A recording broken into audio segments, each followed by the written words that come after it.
É hora de dormir. Mas esta mulher não está pronta para se recolher. Após muitos anos de um casamento infeliz, ela descobriu sentimentos que nunca haviam sido despertados. Tenho um amante. Tenho um amante. Finalmente, ela conheceria as alegrias do amor. A febre. A felicidade pela qual se desesperava. A tentação de ser infiel é muito antiga. Sabemos que deveríamos ficar satisfeitos, mas às vezes queremos mais. A heroína deste livro francês do século XIX nunca deixa de procurar o amor. Seria uma sonhadora romântica arriscando tudo por amor ou uma tola em busca de uma ilusão vazia? O autor, Gustave Flaubert, provavelmente diria que as duas coisas. Madame Bovary.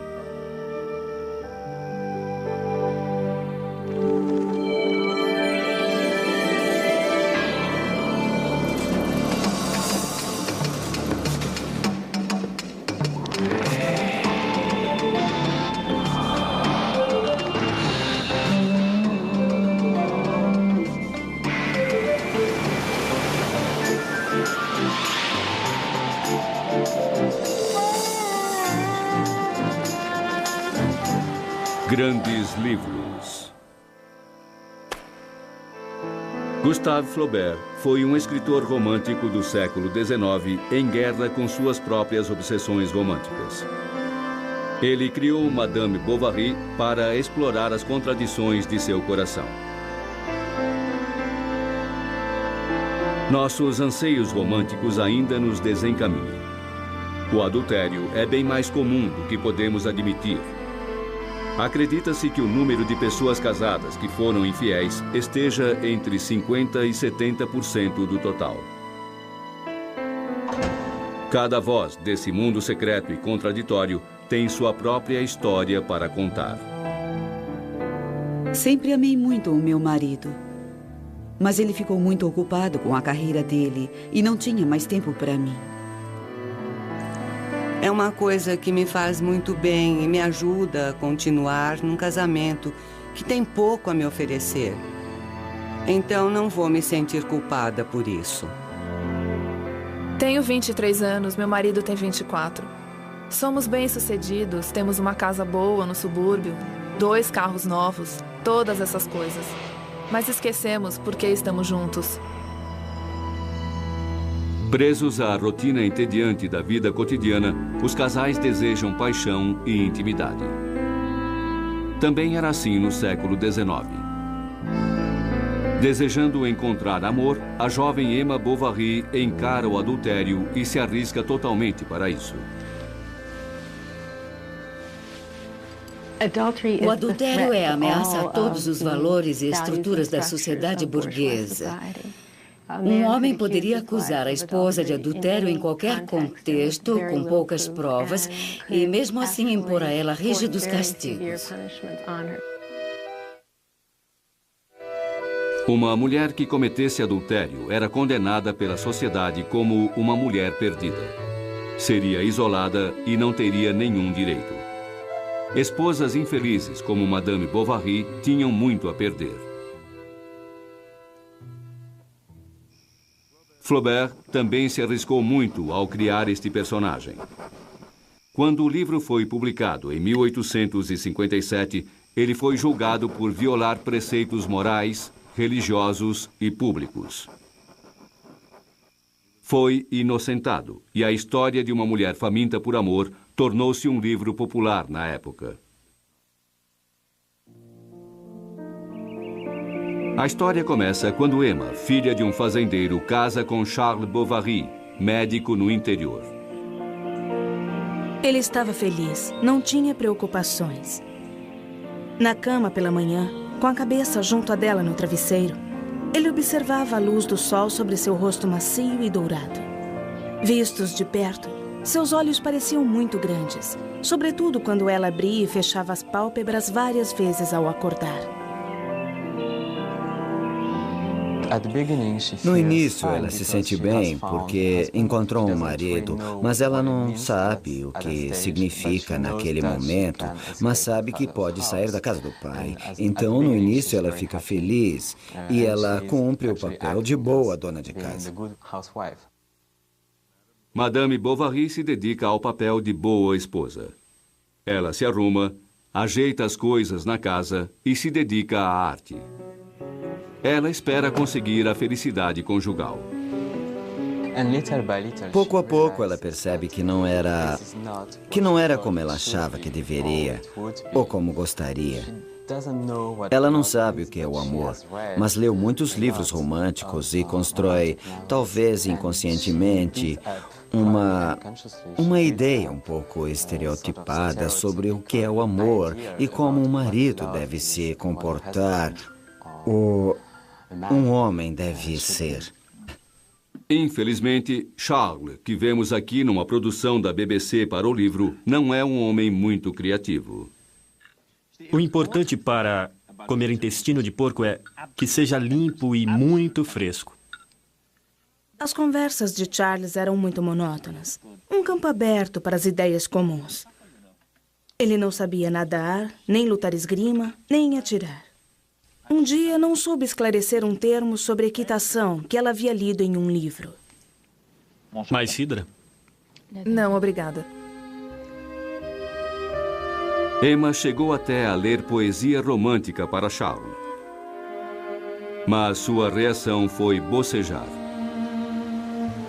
Todas as manhãs, Charles sai para um longo dia de trabalho, deixando-a sozinha com seu descontentamento. Uma mulher jovem como Emma tinha poucos sonhos que poderiam ser realizados num mundo como aquele. Para Madame Bovary, seu marido era o seu parâmetro. Suas possibilidades se restringiam apenas no que a vida dele tinha para lhe oferecer. Emma quer que Charles seja romântico. Mas ele se contenta com as coisas como são e não consegue entender que há um abismo se abrindo entre eles.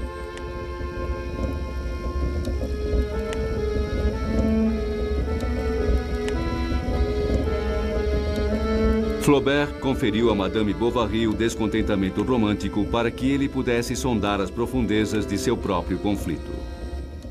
Flaubert se identifica com Emma, com o romantismo dela, com suas necessidades e seu narcisismo. Ao mesmo tempo, odeia a parte de sua personalidade que é igual a Emma. E assim cria o conflito que existe no livro. Com Madame Bovary, Flaubert critica os desejos cada vez maiores da burguesia ascendente, a classe média francesa.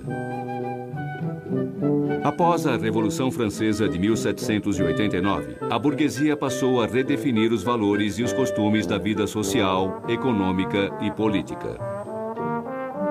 Uma das mudanças foi a ideia de separar os espaços dos homens e das mulheres. Segundo o ideal burguês, as mulheres deveriam ficar em casa, longe do mundo do trabalho. O domínio masculino era fora de casa, nas fábricas, no comércio, nos clubes. Essa disposição criou um novo tipo de oferta e procura. As fábricas produziam mercadorias. As lojas anunciavam e vendiam. E as esposas com seus maridos compravam para não ficar para trás. Foi o início da sociedade de consumo, foram os primórdios. E pela primeira vez há mais produtos disponíveis para mais pessoas. Existem anúncios que são novos, é o início, e informam as pessoas sobre os tipos de coisas que elas poderiam ter. As fantasias românticas de Emma Bovary resistem em parte a esse novo consumismo. Ela representa a rejeição de Flaubert quanto aos burgueses materialistas de sua época. É claro que Flaubert também era um burguês materialista, e escrever Madame Bovary foi uma tentativa de superar isso. Flaubert sempre foi totalmente obcecado com a burguesia. Os burgueses para ele simbolizam a estupidez. É uma vida que seguia segundo estereótipos, segundo clichês. Ele os despreza, mas ao mesmo tempo ele quer sempre escrever sobre eles. É uma espécie de vingança para ele. A insatisfação de Emma Bovary acaba por levá-la a território proibido. Ela está prestes a conhecer um mundo que vai mudar sua vida para sempre. Numa vida em que nada acontece, finalmente há uma mudança. Charles e sua mulher são convidados para um baile oferecido por um aristocrata que Charles havia atendido. A porta se abre para um mundo encantador. Ela está bem vestida, está muito bem arrumada. Não quer que Charles dance. E quando ele quer beijá-la, ela não permite que ele a toque, dizendo que vai estragar o vestido. Isso também é importante, porque mostra que ela está se afastando cada vez mais. Emma não permite que Charles se aproxime, mas dança com um estranho. Um dos homens se aproximou de Madame Bovary e pediu que dançasse com ele. Ao passar perto da porta, a bainha do vestido de Emma enroscou na calça de seu parceiro. E por um momento, suas pernas ficaram entrelaçadas. A valsa era uma dança promíscua. Antes, as pessoas dançavam minuetos e coisas assim. Mas agora veio o enlace, havia os giros. As pessoas podiam ficar tontas. Flaubert descreve a forma como as pernas dele se entrelaçam. O jeito como ela quase desmaia. É uma referência ao ato sexual. É o primeiro passo inocente de Madame Bovary no caminho da infidelidade. Pela primeira vez, Emma vive o que sonhou durante anos a fio, o que encontrou nos livros, o que não tem na vida real. De agora em diante, vai ficar cada vez mais frustrada com Charles. Confirmando suas fantasias românticas, o baile confere a Emma uma sensação contínua de frustração. Ela passa vários meses desejando viver o que sentiu naquela noite. Durante as refeições, ela confirma que Charles é entediante, que seu casamento é uma prisão. Emma enfrenta o sofrimento da juventude burguesa, que é o tédio. Tudo parece operar numa compulsão repetitiva mortal. Cada dia é igual ao outro. Você faz sempre as mesmas coisas, e são coisas que não têm sentido nenhum.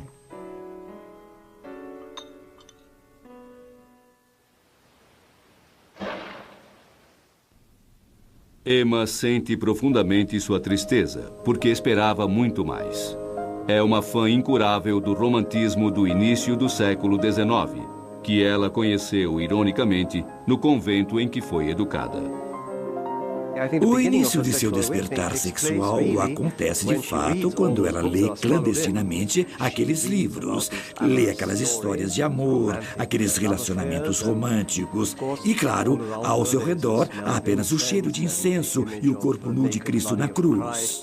Então, sua mente se confunde com a nudez do homem na cruz e o livro que ela está lendo. A escola romântica misturava erotismo e transcendência. Enfatizava as sensações e a fuga.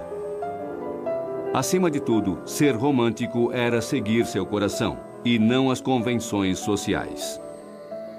Ela queria viajar. Queria voltar a viver no convento. Ela queria morrer. E queria morar em Paris.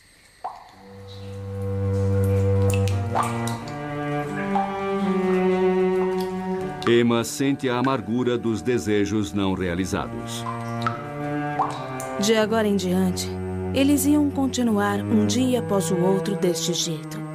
Sempre os mesmos, inumeráveis, sem resultados. As vidas de outras pessoas, embora entediantes, traziam pelo menos a possibilidade de que algo acontecesse. Mas para ela, nada acontecia. Era a vontade de Deus. O futuro era um túnel escuro. E ao final havia uma porta fechada. Ainda hoje, o casamento pode ser uma decepção para os recém-casados. A escritora Delma Heine chama essa sensação estranha de insatisfação de choque matrimonial. O choque acontece quando uma mulher, após 2 ou 4 meses de casamento, diz: sinto que perdi a minha identidade. Eu não sei por que amo este homem. Nós somos felizes, mas é como se eu não fosse eu mesma. Isso significa entregar-se a uma instituição que exige que as mulheres não sejam elas mesmas. Heine conversou com centenas de mulheres nos últimos 10 anos e descobriu que, inconscientemente, elas ainda aceitam as convenções tradicionais sobre o papel da esposa. Casar com o homem que você ama deveria levar a uma vida eternamente feliz. E pronto. Mas a vida e a ficção normalmente se separam, causando desencanto. As jovens de hoje talvez não se sintam tão presas, mas acho que posso dizer que essa sensação ainda existe. Esta é a voz de uma mulher que foi casada por 32 anos e começou a ter casos após 10 anos. Existe uma imagem, existe um papel que você deve exercer como mulher. Eu casei muito cedo e tinha essa ideia romântica sobre o casamento. Lembro bem que eu sentava na varanda e pensava: meu Deus, eu cometi um erro. Não é como eu imaginei. Não tenho para onde ir. Ninguém vai aceitar que eu volte dizendo que me enganei. Ninguém entenderia mesmo. Na verdade, nem mesmo as amigas. Porque casei com uma pessoa ótima. Mas eu não tinha com quem conversar. O casamento é chato, é o que todos dizem, certo? E fica aquela ideia, será que é isso? Será só isso mesmo? Acho que muitas mulheres sentirão isso e acharam que a resposta seria ter um caso. Emma Bovary começa a se sentir cada vez mais deprimida. Ela não come mais e muda fisicamente. Charles não é inteligente, mas ao mesmo tempo acha que mudar de cidade talvez possa ajudar. Charles não consegue pensar em outra forma de curar Emma além de sair da cidade em que moram, no interior da França. Madame Bovary fica feliz em partir. A nova cidade não poderia ser pior que aquela. Além disso, ela está grávida. Esta casa é uma das mais confortáveis aqui em Yonville. Os Bovary mudam para outra cidade pequena. Embora ainda não saiba, Emma acaba de se aproximar da tentação. Estou sozinha lá no quarto. Um de seus vizinhos é Léon, um advogado jovem e sensível que sente atração imediata por Madame Bovary. Gosto de me transportar para terras estranhas, exóticas, com palmeiras, plantas, cactos. Elefantes?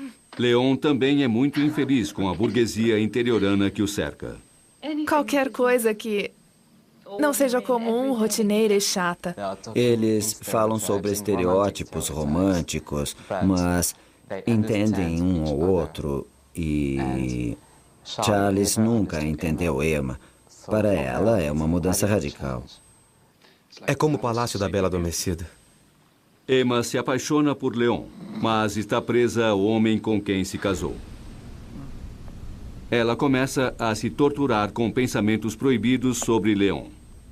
Ele é o amante com que ela sonha. Mas quando poderão ficar juntos? Na França, nessa época, as mulheres eram submissas à autoridade do marido. Havia a possibilidade de pedir uma separação, mas era muito difícil para as mulheres. Havia pouquíssimos recursos, mesmo que houvesse violência no casamento. A França, na década de 1840, era uma mistura de tradições conservadoras e pensamentos políticos radicais. Flaubert conheceu o movimento romântico na arte e na política quando foi enviado pelo pai para estudar direito em Paris.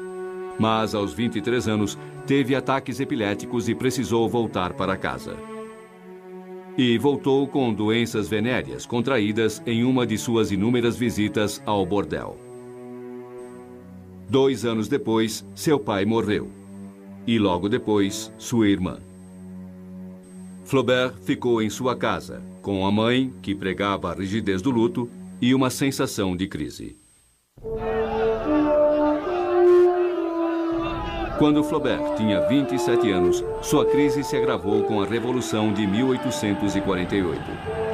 Os ideais românticos populares defendidos pela burguesia foram derrubados. Depois disso, o poderoso militar Napoleão III proclamou-se imperador. Foi um momento decisivo para Flaubert. Acho que 1848 significou para Flaubert a morte dos ideais românticos como eram vistos nos movimentos político e social. Flaubert via em sua própria época uma crise de valores.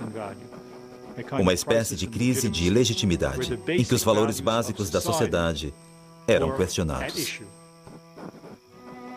Flaubert começa a explorar esse conflito do romantismo em Madame Bovary, que ele começou a escrever em 1852. Tendo alimento e calor, ninguém precisa de muito mais. Emma Bovary tem a mesma sensação de crise de Flaubert. Obcecada por Léon, ela procura ajuda com o padre da cidade. Por que não vai para casa e deita um pouco? Deve ser uma indigestão. Tome uma xícara de chá ou um pouco de açúcar mascavo.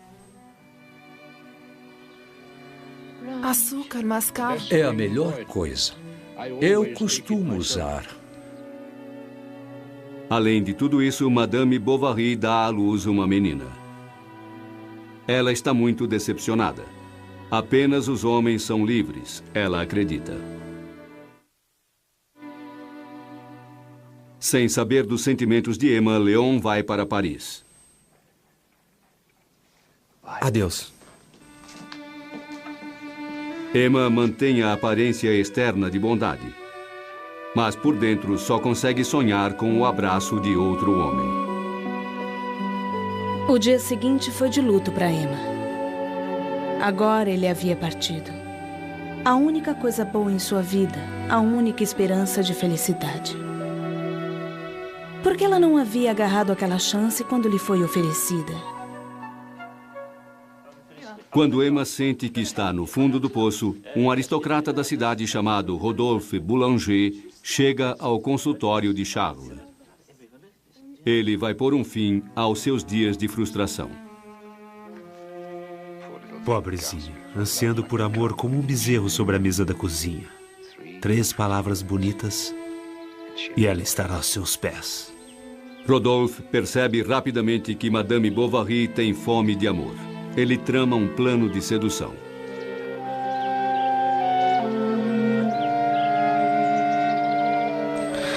Ela será minha, mas não sei como ou onde. Rodolphe é um personagem estereotipado e Flaubert sabia disso. Ele tem de seduzir todas as mulheres e quer apenas possuí-las por um tempo e depois esquecer. Rodolphe começa sua campanha na primeira oportunidade.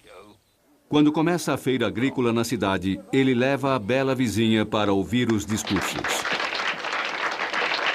Ele sabe que para cortejar Madame Bovary é preciso usar clichês românticos. Sim, mas existe... Devemos responder apenas aos nossos sentimentos. São a fonte da verdade, da poesia, da coragem, de tudo que vale a pena ter.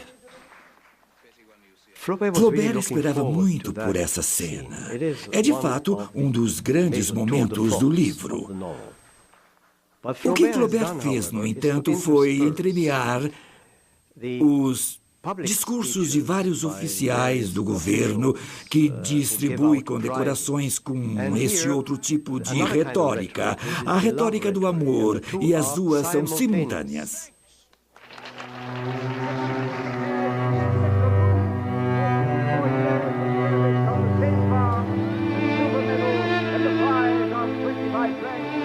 Madame Bovary está prestes a cometer adultério. Essa foi a crise romântica que Flaubert explorou com grande intensidade em Madame Bovary. Ele se dedicava a isso 10 ou 12 horas por dia. Ele se isolou quase de modo monástico e via a si mesmo como monge.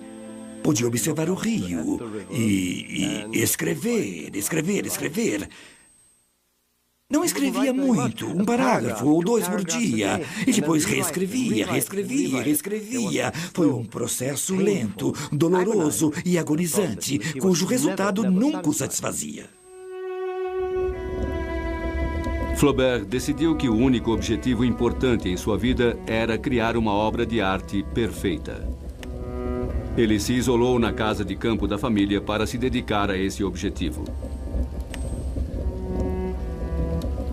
Felizmente para ele, a família tinha posses. Então ele pôde passar 5 anos escrevendo Madame Bovary sem fazer mais nada. Embora levasse uma vida espartana quando escrevia, Flaubert tinha uma amante. Louise Collet era uma poeta parisiense de reconhecida beleza. Collet se esforçava muito para penetrar a carapaça que Flaubert havia construído. Jamais conseguiu. Mas, à noite, Flaubert esquecia seu trabalho e revelava seus sentimentos mais íntimos para ela. Quando anoitece, estou sozinho, sabendo que não serei incomodado porque estão todos dormindo na casa. Abro a gaveta onde fica uma pequenina caixa da qual lhe falei. Pego as minhas relíquias e as coloco sobre a mesa. Primeiro, os chinelinhos, o lenço, o cacho do seu cabelo, a sacola com suas cartas. Leio todas de novo, toco-as. Uma carta é como um beijo. A mais recente sempre é melhor. Embora fosse muito apaixonado por Collet, Flaubert acreditava que o amor e a felicidade não poderiam durar. Desde que dissemos que nos amamos, você tem questionado minha relutância em dizer para sempre. Por quê? Porque eu vejo o futuro. Eu realmente não acredito que ele pudesse dizer eu te amo. Eu acho que ele considerava o amor romântico ilusório. A atitude dele com relação às mulheres, quando precisava de uma, era querer que ela estivesse disponível. Mas ele não queria que essa pessoa fosse o mais importante para ele. Certamente não Louise Collet. Flaubert escolheu o trabalho em vez de Collet, mas descreveu em detalhes o romance dos dois em Madame Bovary. Ele estava canibalizando a vida dela. Ele a usava para conhecer as mulheres. Li as cartas dele para Louise Collet e passei a odiar Flaubert, porque ele era um desajustado, um pervertido. Não conseguia ter um relacionamento com outra pessoa. A vida pessoal de Flaubert era incomum, mas ele criou um estilo totalmente inovador. A novidade era escrever de dentro dos personagens, não apenas como observador, com uma única voz narrativa. Ouvimos os pensamentos de Madame Bovary como se fôssemos ela, e vemos seus defeitos como se fôssemos observadores.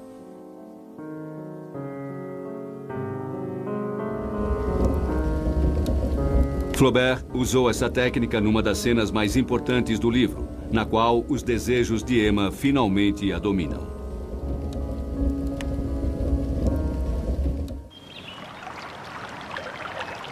É um dia claro de outono, e Emma finalmente vai consumar suas fantasias.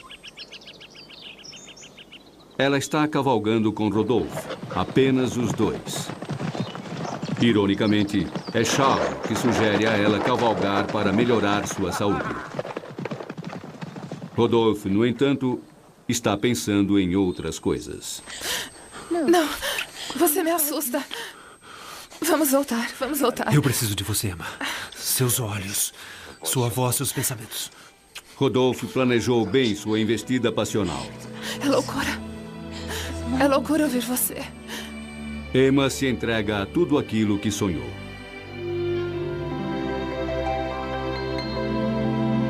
Tudo era silêncio. Uma doçura suave parecia brotar das árvores. Ela sentia seu coração bater novamente e seu sangue correr sob a pele como um rio de leite. Nada ao redor deles havia mudado, mas para ela, algo havia acontecido. Foi como se as montanhas houvessem se mexido.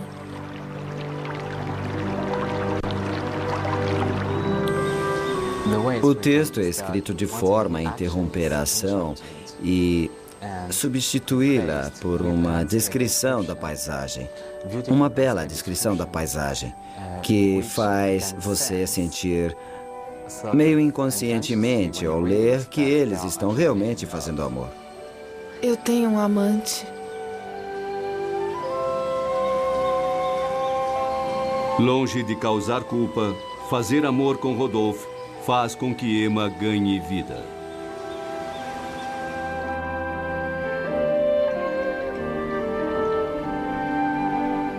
Ela se armou de um delicioso senso de vingança. Como havia sofrido. Mas agora, a hora de seu triunfo chegara. E o amor, há tanto reprimido, jorrava numa alegre efervescência. Ela o saboreava sem remorso, sem ansiedade e sem sofrimento.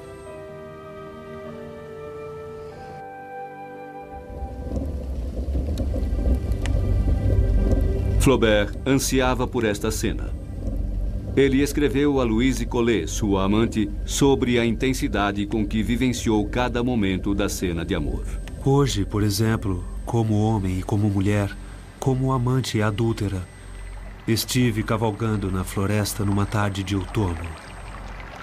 Era como se eu fosse o cavalo, as folhas, o vento, as palavras que um dizia ao outro. E a luz do sol tão vermelha que os fazia cerrar os olhos. Olhos tão repletos de amor. Relacionar-se com alguém é um desejo humano difícil de conter, como Delma Hein descobriu em sua pesquisa. As mulheres com que falei não tinham amantes por querer um caso, ou por estarem entediadas ou querer variar. Elas estavam procurando uma união que desejavam desesperadamente, mas que de certa forma lhes faltava. Erika Jong escolheu o mesmo tema em seu livro de 1973, que transporta a história de Madame Bovary para o século XX. Sua heroína espera encontrar-se cedendo ao adultério. Acho que isso que vemos é uma tentativa de encontrar a nós mesmos por meio da sexualidade. Para uma heroína, é uma espécie de busca.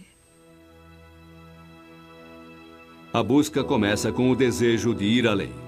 Às vezes, o casamento se restringe a uma rotina e a uma lista de tarefas.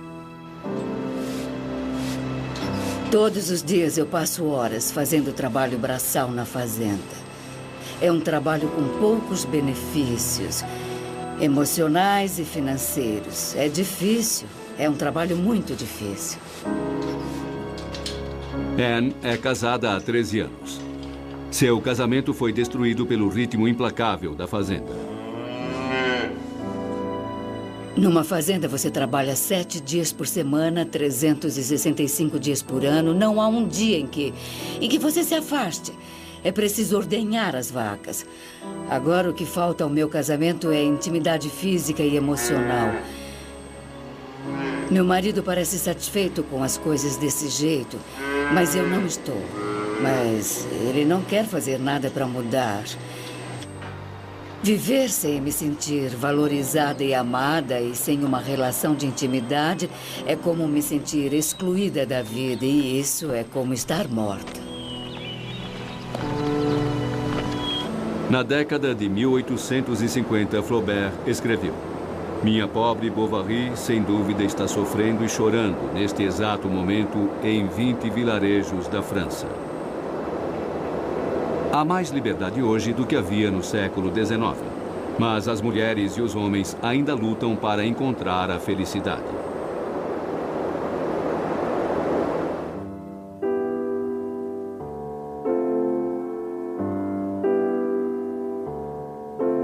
Madame Bovary é consumida por seu romance. Quando está sozinha, ela fantasia sobre Rodolphe. Ela vive e respira em outro mundo, deleitando-se em sensações há muito suprimidas.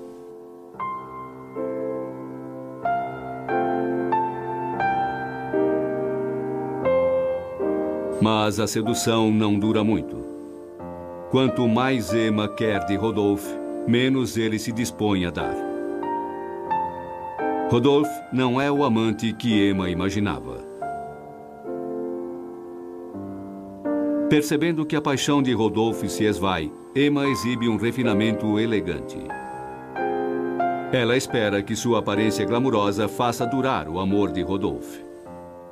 Emma é um exemplo da pessoa que acha que sua autoestima pode vir sozinha de outras pessoas que a amem muito, de um chale bonito ou uma saia elegante. É o exemplo da pessoa sem uma vida própria, sem um íntimo. Mas sua nova aparência não consegue manter o interesse de Rodolphe. Com o passar do tempo, ele parou de se esforçar, convencido de que era amado. E, sem perceber, mudou o seu comportamento.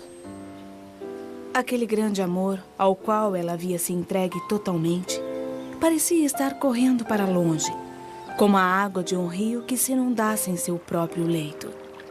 E ela podia ver a lama no fundo.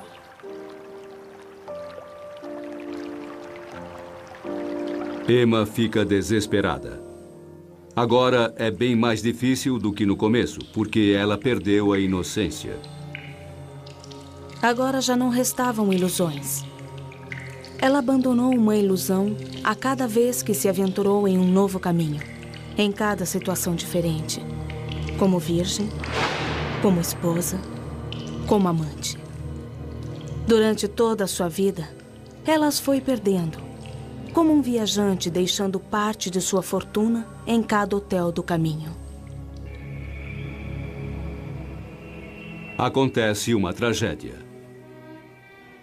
Rodolphe envia uma carta a Emma dizendo que vai para o exterior sozinho, para o bem dela.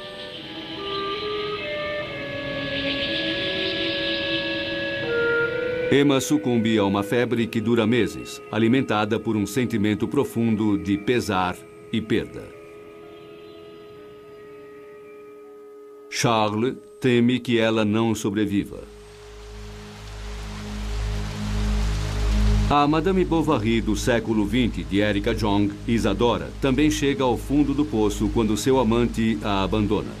Jong não sabia se terminaria matando Isadora ou não. Eu não sabia o que Isadora faria depois de tanto sofrimento. Ela se jogaria de uma janela, voltaria para casa e escreveria um livro, ficaria grávida. Quem poderia saber? Foi uma luta decidir o final. Num certo momento, eu queria que ela morresse, mas percebi que era a influência de um mito cultural, segundo o qual a heroína que busca prazer e autonomia deve sempre morrer. O personagem de Jong aceita sua própria imperfeição e segue adiante. Emma também prossegue com sua vida, recuperando a saúde com a ajuda do marido. Charles, ironicamente, é o homem que realmente a ama. Ele leva Emma à ópera para ajudá-la a se recuperar de sua doença. O que você quer, querida? Água ou limonada? Sua recuperação é ainda mais rápida quando Leon, o advogado sensível, chega. Meu caro, quanto prazer. Emma, veja quem é. Como é bom ver um rosto conhecido. Isso é muito interessante, porque a princípio ela está totalmente obcecada pela ópera. Mas assim que ela vê Leon, todo interesse desaparece. Leon está mais ousado, pois ganhou mais experiência em Paris. Quando Charles volta cedo para casa, ele planeja um encontro. Não, Leon, isso não é certo. É assim que se faz em Paris. É? Todos os dias. Então ele a leva em sua carruagem, mas não vemos nada. Sabemos o que está acontecendo na carruagem enquanto ela percorre todos os lugares, mas o texto perde um pouco o rumo. Emma agora se encontra num caminho perigoso. Como se fosse um vício, ela se dispõe a sacrificar tudo e todos para viver novamente em seu mundo de fantasias românticas. Você é tão lindo. Ela está apaixonada pelo amor. Projeta seu desejo por amor em qualquer um que esteja por perto. É como se ela inventasse um amante o tempo todo. É, de certa forma, uma artista. É aqui, claro, que Flaubert e sua personagem se fundem. Porque Flaubert também, ao escrever Sonhar e Sofrer, está à procura da perfeição, de um ideal que gostaria de alcançar, mas que é inalcançável. Na busca desesperada de Emma pelo amor perfeito, Flaubert previa nossa própria obsessão pela felicidade eterna. Na França, a ideia do desejo contínuo chegou a ser chamada de bovarismo. O bovarismo existe em todos nós, todos que temos um pouco de imaginação e que temos uma certa frustração. Usamos essa imaginação para perceber a frustração. É um círculo vicioso e, portanto, é preciso amar a frustração, porque ela permite que eu continue sonhando. Sabemos que são apenas comerciais, mas ainda assim a televisão nos fascina. Ela alimenta nosso desejo por fantasia, emoção e romance. A grande fuga pode ser nossa se pudermos pagar. Ele quer 3.000 francos. Em 24 horas, ou então vão levar tudo embora. Emma contraiu grandes dívidas tentando manter seu poder de sedução e agora não tem mais crédito. 3.000 em um dia. Um dia! Preciso de 3.000 francos. Bom, eu... Preciso conseguir. Hoje, agora. Tentou pedir emprestado? Claro que sim. Falei com todos os banqueiros, eles riram de mim. Só me resta você. Emma procura todos os homens que conheceu. Se eu pudesse, Emma, Você pode. Mas ninguém pode ajudá-la. Precisa me emprestar 3.000 francos. Ela parece ter esgotado todas as possibilidades, exceto uma.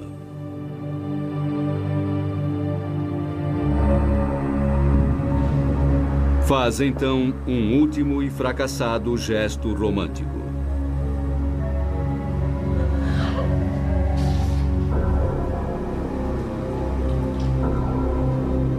Quando Emma ingere arsênico, junta-se a uma sucessão de heroínas da literatura que são infiéis e têm uma morte terrível.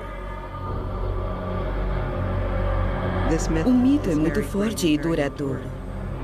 É claro que Flaubert queria criar uma tragédia e fez surgir uma heroína narcisista que não enxerga as necessidades de mais ninguém.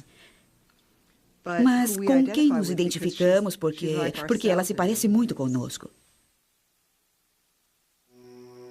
Flaubert castiga Emma numa cena implacável, não romântica e repleta de ironia.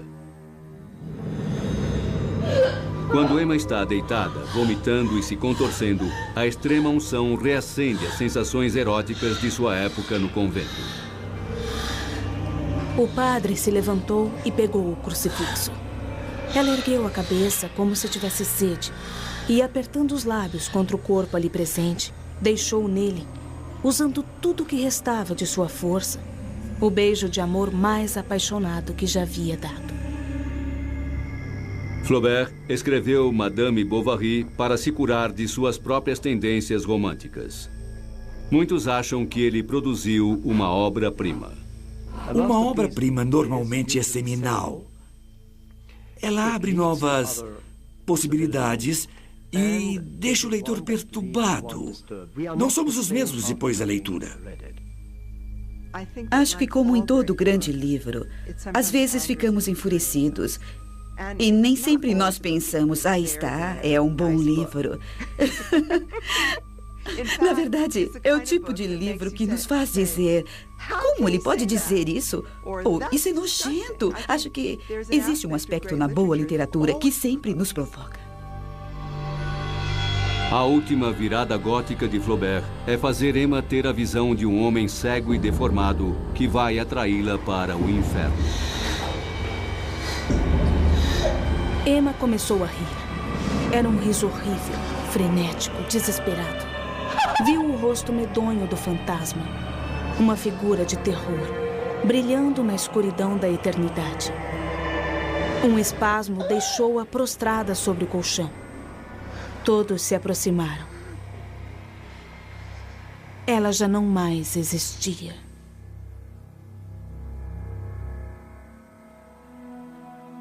Um século e meio depois, Madame Bovary é uma história que dá um aviso. Emma Bovary arruinou sua vida perseguindo sonhos que nunca se realizariam. Flaubert nos diz que na sociedade moderna, em que imperam a fantasia e o desejo, nossos anseios podem ser nossa desgraça. Precisamos escolher com cuidado nossos sonhos.